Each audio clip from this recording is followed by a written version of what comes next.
Acer Helios Neo 16 was one of the best laptops last year, but it had some problems and Acer fixed all of them. Let's review Acer Predator Helios Neo 16 2024. What a name!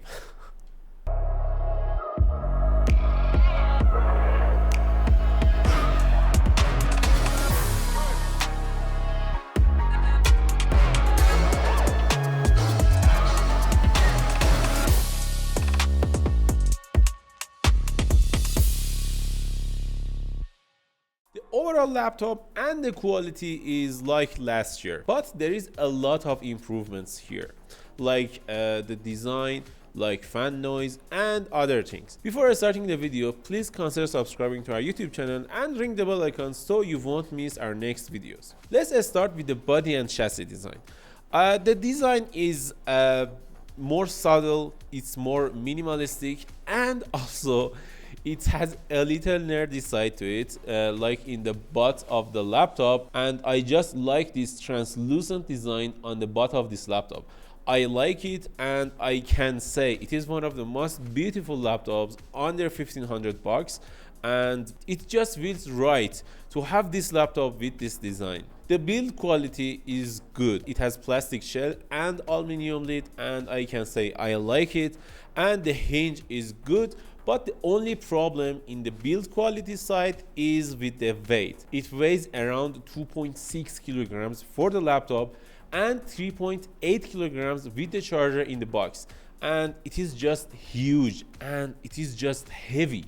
I don't like the heaviness for this laptop, but when you consider the cooling system and the material they used in this laptop, it can justify a little bit. But if you want a portable machine, it is not for you, because when you're gonna have backache when you're carrying this laptop a lot around. But in the keyboard side, they upgraded the keyboard to a more clicky and better feeling keyboard. Other than that, they also upgraded the RGB lighting, and it just looks beautiful. It has Fortune RGB, and you can customize this keyboard on the Acer Predator app, and it just feels right. I like the keyboard. It has full-size keyboard, but some people has problems with the size of the keys because some of them are big, some of them are small, and the look of the keyboard is a little wrong for some people with OCD, but I think it is fine and I like it. But the trackpad is not good at all. It's just a normal plastic trackpad. It doesn't have anything special to it,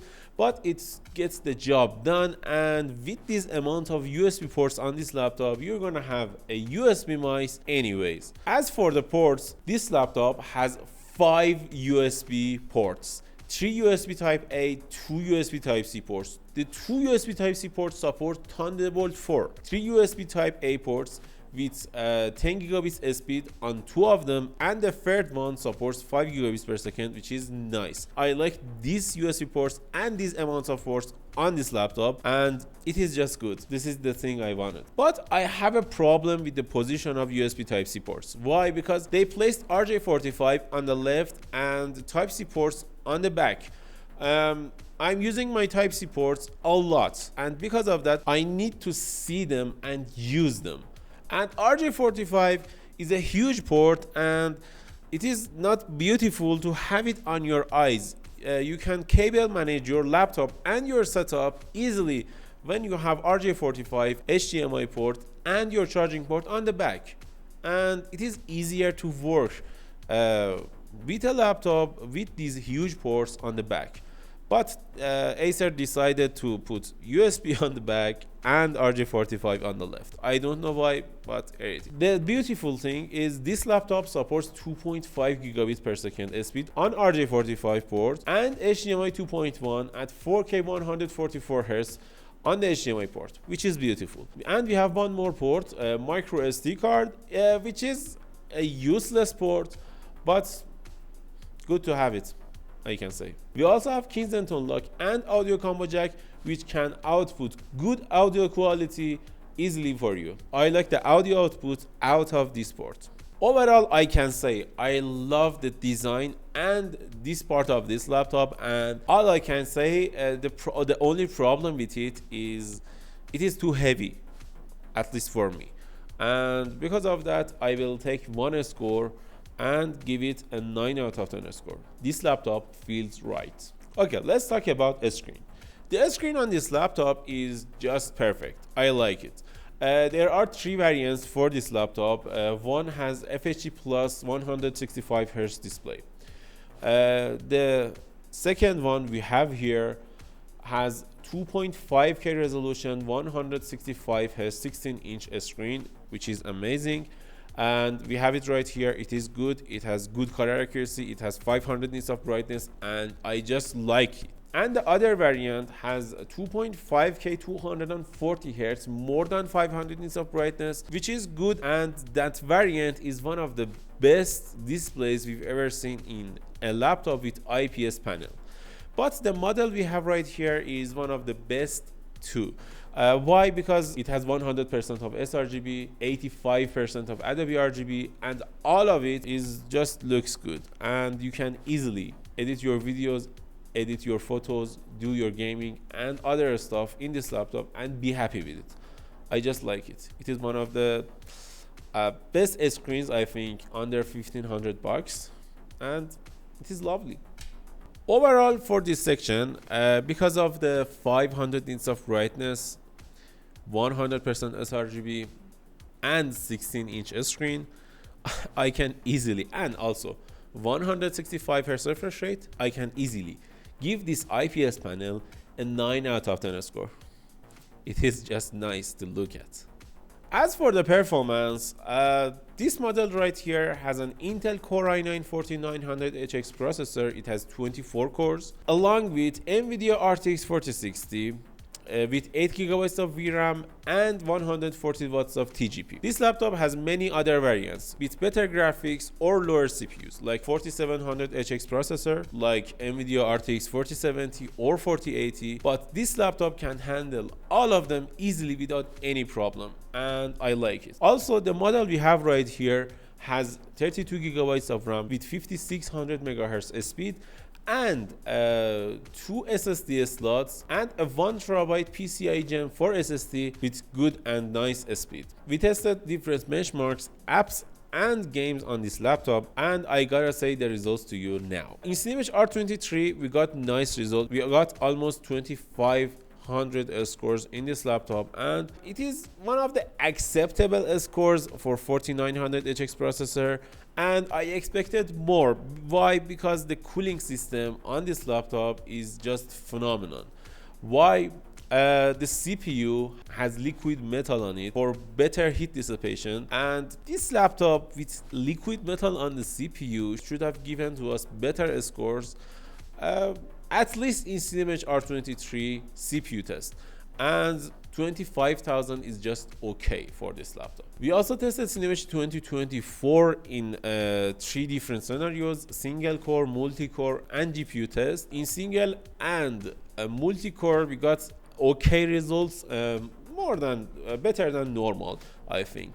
Better than normal scores, and I can say these scores, as you can see on the screen, are okay, but I like the single core score with 125 points, but 1465 points in Cinebench 2024 is a little too low for multi score. I expected to at least seeing 1500 or 1600 scores in Cinebench 2024, but the GPU score is better than normal.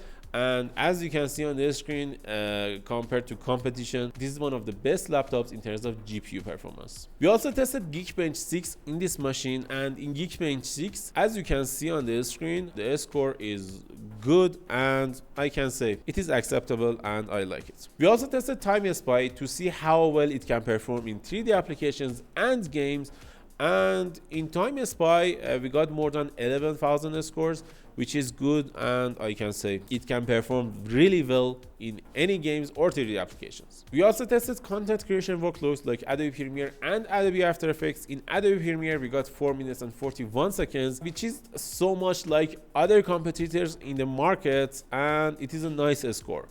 In Adobe After Effects 2, we got 4 minutes and 28 seconds, which is one of the best scores we've ever seen. It is because this laptop has high single core scores in Cinebench and it can show us the single core score of the CPU in this laptop is just high, and you can easily do these kind of workloads in this laptop without any problem. As for the fan noise and heat on the surface, I can say the fan noise is a lot better than last year. It is controlled, I think, and it is not that loud that can bother you and bother your homies in the home. And the heat on the surface is good, I can say.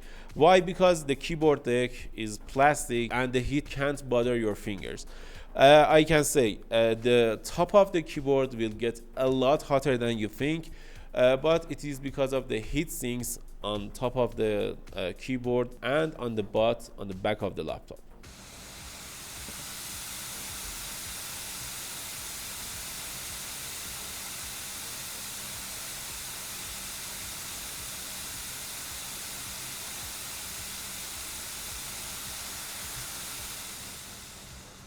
We also tested some games in this machine, like Cyberpunk 2077, Rainbow Six Siege, Valorant, Apex Legends, Shadow of the Tomb Raider, and all of them worked great. Like Cyberpunk 2077 in 4 different scenarios: preset Ray Tracing Ultra, preset Ray Tracing Ultra plus frame generation, preset Ultra with FSR, and other customized preset with Ray Tracing Ultra without any help from AI, like DLSS, FSR, or anything like that, to see how well the raw performance can handle the Cyberpunk 2077. And in all of them, this laptop worked great. I should note that these tests are performed in 2.5K resolution, and you may see them as low scores, but they are actually good because they captured in 2.5K resolution. We also tested Rainbow Six Siege in this machine, and in Rainbow Six Siege we got good results. We tested in 4 different scenarios: ultra, high, low, and another ultra with FHD plus resolution, which is good and can show us how well this laptop can handle CPU and GPU heavy workloads. And as you can see on the screen, it performed well enough. We also tested Valorant, which is a CPU heavy game.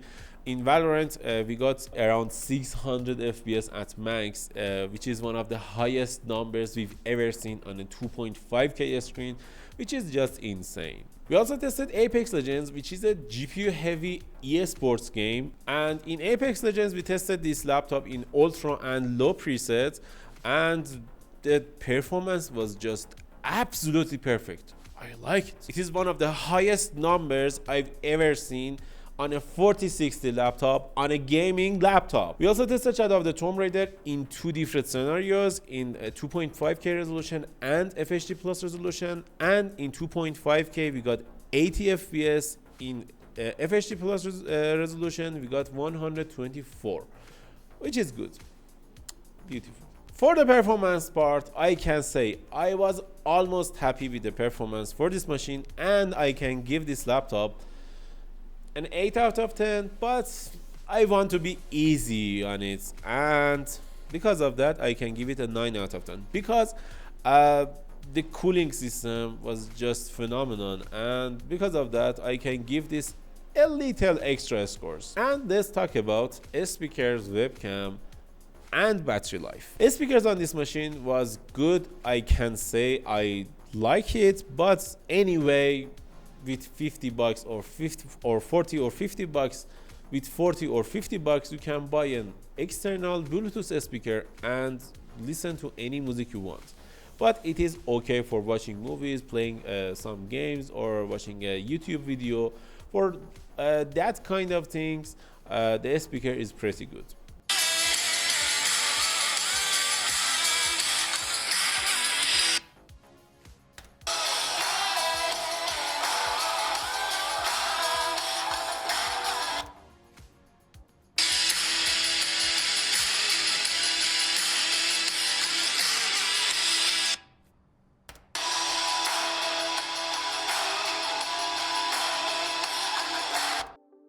So this is the webcam quality of Acer Helios Neo 16 2024. What do you think about it?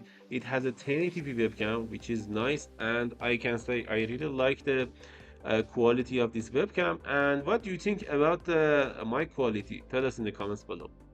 The battery life on this machine was kinda okayish. What it means this laptop only has a 90 watt hour battery. It is not only because 90 watt hour is big, but the battery life we got is just not acceptable. As you can see, for a 30-minute video, I plugged this laptop to a wall charger, and we couldn't do anything other than that because the battery life on this laptop wasn't great, and it lasted at max around 4 to 5 hours, and I don't like the battery performance for this laptop. And you have to carry the 1.1 kilogram charger every day with yourself because the battery life is not good on this laptop. And I can say, in conclusion, I like every part of this laptop other than the heaviness and the battery life, and because of that I will give this laptop an 8 out of 10 score. It means if you want to buy it, you can go and buy it, but be cautious about the problems you can get with this laptop. This is one of the best laptops I reviewed this year, and I can easily suggest you to buy it. Thanks for watching. What do you think about the Acer Predator Helios Neo 16 2024? What a name! And tell us in the comments below what do you think about it. Thanks for watching. Bye.